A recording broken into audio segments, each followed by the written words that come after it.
अस्सलाम वालेकुम and welcome to dot balls. उम्मीद करता हूँ आप जहाँ भी होंगे बखैर व आफ़ियत होंगे। जिस भी कंट्री में आप हमें देख रहे हैं आपका बहुत शुक्रिया। और मैं कुछ बात करना चाहूँगा कि जो अभी एक भड़कती हुई ख़बर आई है और कि पीसीबी ने जो है वो इंडिया और पाकिस्तान का जो 15 फ़रवरी को मैच हो रहा है वो खेलने के लिए उन्होंने हामी भर ली है।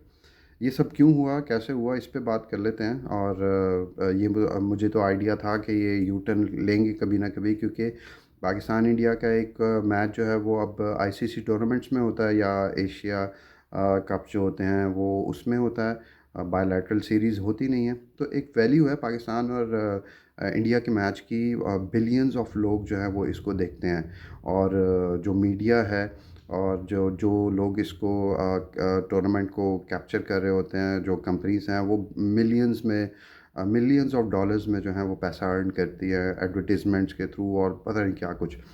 तो अब आप ये देखें, अब आप सिनेरियो चेक करें कि पाकिस्तान को अगर एज अ टीम आप इंडिया के साथ कंपेयर करें ना, प्लेयर बाय प्लेयर, तो पाकिस्तान का इस टाइम कोई कंपैरिजन नहीं है। एक दो मैं आप कह सकते हैं कि प्लेयर्स को आप मैच कर लें उनके किसी प्लेयर के साथ, लेकिन आप एग्जांपल देता हूँ, अगर आप कहें कि यार सलमान अली आगा को आप कंपेयर करें सूर्या कुमार यादव से, ठीक है, तो ज़मीन आसमान का फ़र्क है, to be very honest. Surya Kumar Yadav बहुत ऊपर है, वो उसका 150 से ऊपर का स्ट्राइक रेट है, 35-40 की उसकी एवरेज है, मेरे ख्याल में इससे भी ज़्यादा है, T20 की बात कर रहा हूँ।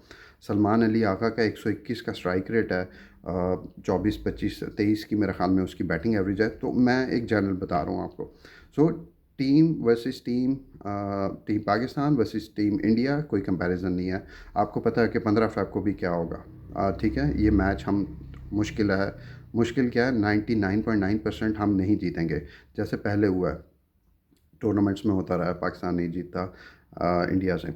तो अब क्या किया कि पीसीबी ने इस वीकनेस को कवर करने के लिए, जो मेरी अंडरस्टैंडिंग है और जो मैं क्रिकेट को जितना मैं देखता हूँ और उसको मुझे समझ आती है, मैं डोमेस्टिक में कुछ थोड़ा सा गुजारा भी है, तो आइडिया हो जाता है कि यहाँ पे लोगों की सोच क्या है। तो पीसीबी ने क्या किया कि मैच तो ये लोग नहीं जीत सकते, ठीक है, उसके पैसे भी कम मिलेंगे, ठीक है, बुकीज़ हों चाहे कुछ हों चाहे जो भी हों। मैं ये नहीं कह रहा किसी पे मैं इल्ज़ाम वगैरह नहीं लगा रहा हूँ, मैं ये आपको सिर्फ ये बताना चाह रहा हूँ कि ये प्रोसेस है एक पूरा, ठीक है, ये एक प्रोसेस है जो कि आपको, अब क्रिकेट में जो है ना वो पॉलिटिक्स भी शामिल है और उसमें पैसा बहुत ज़्यादा इन्वॉल्व हो गया है। तो अब हम जो टीवी पे देख रहे होते हैं ना, ये सब एक फ़िसाद है, आई मीन एक एक झूठ है जो हम देख रहे होते हैं कि ये होता है। अब एक आपको याद हो, एक मैच हुआ था 2011 का, इंग्लैंड और इंडिया के दरमियान, जिसमें इंडिया ने आई थिंक या इंग्लैंड ने पता नहीं बैटिंग करते हुए 338 स्कोर बनाया था, 336 या 338। शेन वॉर्न ने मिड उसमें ब्रेक में कहा था कि ये मैच टाई हो जाएगा और वो टाई हो गया। मतलब आप सोच सकते हैं कि इस लेवल पे भी आप लोगों को बता सकते हैं कि यार ये मैच टाई होने जा रहा है। खैर, मैं आपको और भी एग्जांपल्स दूंगा इनकी कि मैच फिक्स कैसे होता है। तो अब पाकिस्तान ने यू टर्न ले लिया। अब ये कह रहे हैं कि जी हम 15 फरवरी को खेलेंगे और कभी उम्मीद है हम हार जाएंगे, ठीक है। तो अब इस हार को, जो जिसके हमें वैल्यू नहीं रही इस मैच की, इन टर्म्स ऑफ बुकीज़ की बात कर रहा हूँ, और सस्ता हो गया ना पाकिस्तान का, हार हार के हाल जो है वो बहुत सस्ता हो गया, अब रेट नहीं लगता। तो उसको ट्विस्ट किया गया कि हम बॉयकॉट करते हैं, बॉयकॉट करके देखते हैं क्या होता है। तो वो बॉयकॉट करके क्या हुआ कि पीसीबी ने जो है वो फिर बीसीसीआई एक्टिव हो गई, आईसीसी एक्टिव हो गई, सारों ने जनाब लान तान करना शुरू कर दी। और फिर उसके बाद जो है वो अजीब अजीब स्टेटमेंट्स आना शुरू हो गई, गवास्कर साहब भी बोल पड़े और बहुत से लोग जो है वो लान तान होनी शुरू हो गई पाकिस्तान क्रिकेट बोर्ड के लिए। तो हुआ ये कि अब ये जो है यूएई क्रिकेट ने, बांग्लादेश, श्रीलंका क्रिकेट बोर्ड, इन सब ने इंटरवीन किया। इन्होंने कहा कि भाई खेल लो, कोलंबो में मैच है, और उनकी भी एक होटल बुकिंग है और फलाना ढमकाना सारा बहुत कुछ है इसमें शामिल। तो अब पाकिस्तान ने आज अनाउंस कर दिया कि हम मैच खेल रहे हैं। अब उसके एवज़ क्या होगा कि जो बांग्लादेश ने इंडिया में जाके खेलने से इनकार किया था, तो आईसीसी ने उन पे पेनल्टीज़ डाल दी थी मॉनेटरी टर्म्स के ऊपर भी।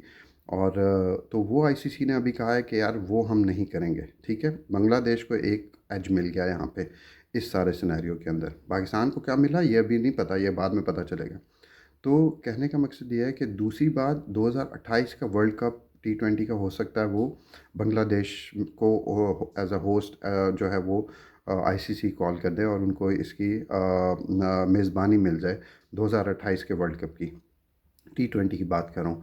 तो ये बांग्लादेश क्रिकेट के लिए तो बेहतर हो गया, ठीक है। अब वो भी खुश हैं। हाँ, हम कैसे खुश हैं पीसीबी, ये अभी हमें नहीं पता। तो ये अब फिक्सिंग का एक नया तरीक़ेकार है। मतलब लाइक आपको आप जब एक बिल्कुल आप समझ लें कि एक कनाडा और साउथ अफ्रीका का मैच हो रहा है एंड एवरीबॉडी नोज़ कि यार किसने जीतना है किसने नहीं, तो कनाडा को किस तरह बूस्ट करना है ये यहाँ पे पाकिस्तान के लिए भी यूज़ हो रहा है। तो आप मैच फिक्सिंग के ऐसे मुतल्लिक मैं आपको ना, आप ख़ुद अपने टीवी पे जब मैच देख रहे होते हैं ना तो ऑब्ज़र्व किया करें कि हो क्या रहा है ग्राउंड के अंदर। मैं आपको इसमें 2 एग्ज़ाम्पल्स दे देता हूँ, बल्कि 3 एग्ज़ाम्पल्स दे देता हूँ जल्दी-जल्दी। 2011 का वर्ल्ड कप उठाएँ, पाकिस्तान और इंडिया का सेमीफ़ाइनल था मोहाली के अंदर, ठीक है। तेंदुलकर ने उसमें 98 रन्स किए थे, 5 कैच उसके छोड़े, 1 एलबीडब्ल्यू डीआरएस से वो चेंज हुआ, 5 कैच छोड़े, 5 डिफरेंट डिफरेंट प्लेयर्स ने, ठीक है? पाँचों के पाँचों डिफरेंट प्लेयर्स ने। उसमें यूनुस खान भी थे, उसमें जनाब उमर अकमल भी था, कामरान अकमल भी था, पता नहीं कौन-कौन था, सब ने छोड़े। उसको आउट नहीं करना था वहाँ पे, ठीक है? अब एक एक फ़ील्डर है ना, उसके पास 2 कैच गए, उसने छोड़ दिया, हम कहते हैं यार इसका बुरा दिन है, इसने छोड़ दिया कैच, बट पाँचों का बुरा दिन नहीं हो सकता, ठीक है? 5 फ़ील्डर्स का बुरा दिन नहीं हो सकता, क्योंकि उन सबको पता है कि यार इसको आउट नहीं करना हमने, ठीक है? तो आप समझ रहे हैं मेरी बात? ये एक उसमें हुआ तो पाकिस्तान ने। और फिर उसके बाद जब सेकंड इनिंग्स में बैटिंग हो रही थी तो आप उनके आउट देखें। उमर अकमल मिडल स्टंप में आती हुई बॉल को कट कर रहा है, बोल्ड हो गया, मिस कर दी। उसके अलावा असद शफ़ीक था, मिडल स्टंप में आती हुई बॉल को कट कर रहा है। मिसबाह साहब सो गए विकेट पे, आखिरी जब उनको 2 ओवर रह गए और 50-60 स्कोर चाहिए तो वो जनाब छक्के मार रहे हैं। तो ये चीज़ें, ये एक कढ़ाई जब बनाते हैं ना आप चिकन कढ़ाई, तो उसके लिए इंग्रेडिएंट्स चाहिए होते हैं कि ये नमक डालो, वो मिर्च डालो, वो डालो, ये करो, फिर आपकी ये कढ़ाई मज़े की बनती है। तो ये सारी फिक्सिंग भी ऐसे ही होती है। दूसरी एग्ज़ाम्पल ले लें, पाकिस्तान और यूएसए का। पाकिस्तान और यूएसए का मैच था 2024 का वर्ल्ड कप। पाकिस्तान, बाबर और शादाब की बड़ी अच्छी एक पार्टनरशिप स्टार्ट हो गई थी और वो तेज़ हो गए थे खेलना ना, शादाब अच्छा खेलना शुरू हो गया था, उसमें मारा था। तो वो जब 20-25-30 रन्स पे पहुंचा तो वो उसमें उसने जनाब वो बाहर साइड पे जाके लेट गया, ब्रेक हो गई, ग्लव्स आए और ये वो, ब्रेक ख़त्म हुई, पहली बॉल खेली आउट, दूसरी बॉल खेली, वो आज़म खान आया, वो खेला आउट, मैच गया। मैं आपको सैर फैक्ट बता रहा हूँ। बॉलर 14 रन्स खाए, हारिस रऊफ़ साहब ने, हमारे premier fast bowler, super over में चला गया, 18 रन्स खा लिए हमारे मोस्ट सीनियर बॉलर ने। नहीं जीतना था ना, तो वो हज़ार आपको नज़र आएंगी चीज़ें, ठीक है। और तीसरी एग्ज़ाम्पल जो आप ले लें, आप इसी इंडिया पाकिस्तान का यूएसए का मैच हुआ था। 10 ओवर्स तक पाकिस्तान 120 चेज़ करना था, 10 ओवर्स तक जो है बड़ा स्मूथली जा रहे थे। तकरीबन 60 स्कोर था और 2 आउट थे और everything was looking very nice कि जी पाकिस्तान आराम से ये मैच जीत जाएगा और बड़े सुकून से था। तो मैं अपने घर में मैंने अपने बेटे को बताया, मैंने कहा यार ये ब्रेक हो गई है, अब इसके बाद देख लेना अगले 10 ओवर, तुम इतना खुश हो रहे हो ना कि ये मैच जीत जाएंगे और ये हो जाएगा वो हो जाएगा, मैं क्या अगले 10 ओवर देख लेना।